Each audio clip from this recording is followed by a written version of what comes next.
আজকে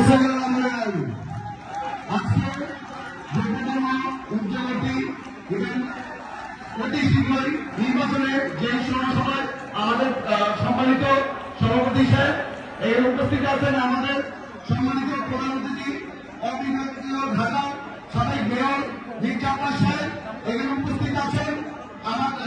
আমার অনেক বড় ভাই বিশেষ অতিথি হিসাবে ঢাকা বিভাগের সহসাংগঠনিক সম্পাদক বেনজির ভাই এখানে উপস্থিত, নির্বাহী কমিটির সদস্যবৃন্দ এখানে উপস্থিত আছেন, থানা এবং উপজেলার বিভিন্ন নেতাকর্মীরা এবং আমার শ্রদ্ধেয় আমার সহযোগিতা ভাইরা বোনেরা, আপনারা সবাই কেমন আছেন? আমি শুনতে পারি না, আরেকবার বলেন। আসলে বিএনপি আমরা যারা করি আমরা সবাই ভালো আছি, কারণ সন্ত্রাস মুক্ত নারায়ণগঞ্জে আমরা আছি। আজকে খাদ্য দ্রব্যের ব্যাপারে আমি কয়েকটা কথা বলি।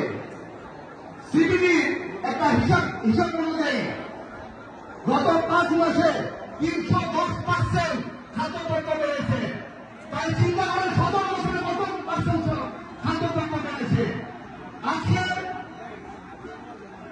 খাদ্যদ্রব্য বাড়ার পিছনে কারণ হল শেখ হাসিনা দেশের বাইরে গিয়েছে, কিন্তু তার প্রেরকরা এই দেশেই আছে, এই সিন্ডিকেট দেশে আছে, এই সিন্ডিকেটের মাধ্যমে এখনো এই দেশ পরিচালনা চলছে। আমি আশা করি এই সরকারে এই সিন্ডিকেটকে অতি শীঘ্রই যাতে ভেঙে দেওয়া হয়। আজকে শেখ হাসিনা দেশের বাইরে থেকেও তার সন্ত্রাসী বাহিনী তার যুবলীগ ছাত্রলীগের বিভিন্ন সন্ত্রাসীকে দিয়ে এই দেশের বিভিন্ন জায়গায় বিভিন্ন নৈরাজ্য সৃষ্টি করছে, দেশের আইন শৃঙ্খলা ভেঙে দিচ্ছে। আমরা বিএনপি যারা করি আমাদের দায়িত্ব হল এই বের করে তাদেরকে বের করে তাদের শাস্তির আওতায় নিয়ে আসার জন্য। আমি এই সরকার এই বর্তমানে সরকারের উদ্দেশ্যে বলি যে আপনারা অতি শীঘ্রই নির্বাচন দেন, কারণ নির্বাচনের বিকল্প আর কিছু নাই। মানুষ গণতন্ত্রের জন্য এত বছর ধরে অপেক্ষা করছে।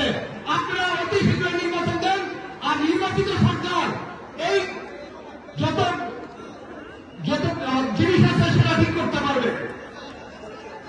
আজকে 25শে ফেব্রুয়ারি আজকে সেই ভয়ঙ্কর হত্যা দিবস, যে হত্যার মাধ্যমে এই দেশকে অচল করে দিয়েছিল, এই দেশের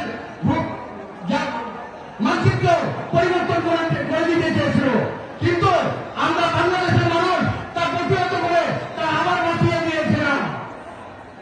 ওইখানে 3 ছেলে 57 জন ছেলে প্রধান মারা গিয়েছে, 17 জন সাধারণ মানুষ মারা গিয়েছিল। আমরা আশা করি এই সরকার অতি শীঘ্রই তাদের কাছে বিচারের আওতায় নিয়ে আসে। আজকে নারায়ণগঞ্জ